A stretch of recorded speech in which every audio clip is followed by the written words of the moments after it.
కేసులో కీలక పరిణామం జరిగింది. నిందితులను కస్టడీకి ఇవ్వాలని సిట్ పిటిషన్ దాఖలు చేసింది. ధనంజయ్ రెడ్డి, కృష్ణమోహన్ రెడ్డి, రాజ్ రెడ్డి, బాలాజీ గోవిందప్పను వారం రోజుల పాటు కస్టడీకి ఇవ్వాలని కోరింది. సిట్ పిటిషన్ రేపు విచారణకు వచ్చే అవకాశం ఉంది.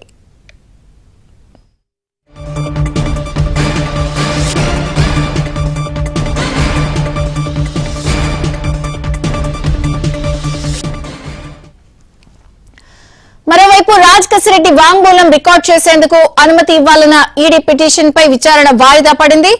రేపు విచారణ చేపట్టనుంది ఏసీబీ కోర్టు.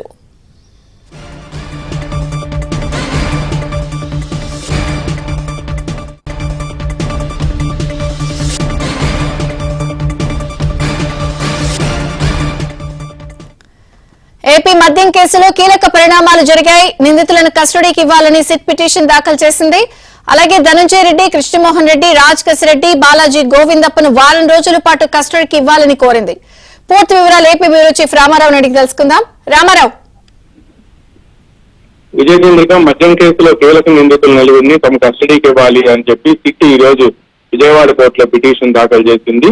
ఇందులో జగన్ సీఎం గా ఉన్న సమయంలో సీఎం సెక్రటరీగా ఉన్న ఐఏఎస్ మాజీ అధికారి ధనంజయ్ రెడ్డి, ఆయన ఓఎస్డీగా ఉన్న కృష్ణమోహన్ రెడ్డి, అదేవిధంగా ఈ కేసులో A1 గా ఉన్న కేసిరెడ్డి రాజశేఖర్ రెడ్డి, దీంతో పాటు భారతీయ సిమెంట్స్ డైరెక్టర్ గా ఉన్న బాలాజీ గోవిందప్పలను తమ కస్టడీకి ఇవ్వాలి అని కూడా సిట్ పిటిషన్ దాఖలు చేసింది.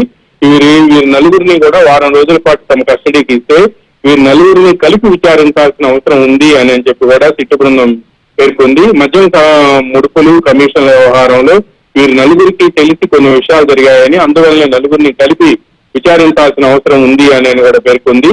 అప్పుడు మాత్రమే ఈ కేసుకి తదనంతర దర్యాప్తుకు అవకాశం ఉంటుంది అని కూడా సిట్ బృందం పేర్కొంది. సిట్ వేసిన పిటిషన్ పై రేపు విచారణ జరిగే అవకాశాలు ఉన్నాయి. అయితే ఇదే సమయంలో ఏపీ మద్యం స్కామ్ లో A1 గా ఉన్న కేసిరెడ్డి రాజశేఖర్ రెడ్డిని ఆయన స్టేట్మెంట్ ను రికార్డు చేసేందుకు తమకు అనుమతి ఇవ్వాలి అని చెప్పి ఎన్ఫోర్స్మెంట్ డైరెక్టరేట్ విజయవాడ కోర్టులో 3 రోజుల క్రితం పిటిషన్ వేసింది. ఈ పిటిషన్ ఈ రోజు విజయవాడ ఏసీబీ కోర్టులో విచారణకు వచ్చింది. కేసిరెడ్డి వాంగ్మూలం రికార్డు చేసేందుకు తమకు అనుమతి ఇవ్వాలి అని చెప్పి ఈడీ తరఫున న్యాయవాదులు కోరారు. విచారణ మాత్రం ఏసీబీ కోర్టు రేపటికి వాయిదా వేసింది. ఈ సమయంలో రేపు నలుగురికి సంబంధించిన కస్టడీ పిటిషన్ కూడా ఉండటం, ఇప్పటికే కేసిరెడ్డి రాజశేఖర్ రెడ్డిని వారం రోజుల పాటు కస్టడీకి కూడా ఇవ్వటం, ఈ రోజు బాలాజీ గోవిందప్పకు సంబంధించి తమ కస్టడీకి ఇవ్వాలి అని చెప్పి సిట్ వేసిన పిటిషన్ పై విచారణ ముగిసి తీర్పును రిజర్వ్ చేశారు. రేపు ఈ నలుగురిని తమకి ఒకేసారి కస్టడీకి ఇవ్వాలి అని చెప్పి సిట్ వేసిన పిటిషన్ పై రేపు విచారణ జరిగే అవకాశం ఉంది. రేపు కోర్టు ఎటువంటి నిర్ణయం తీసుకుంటుంది అనేది కూడా ఆసక్తికరంగా మారింది. విజయచంద్రిక. థాంక్యూ రామారావు.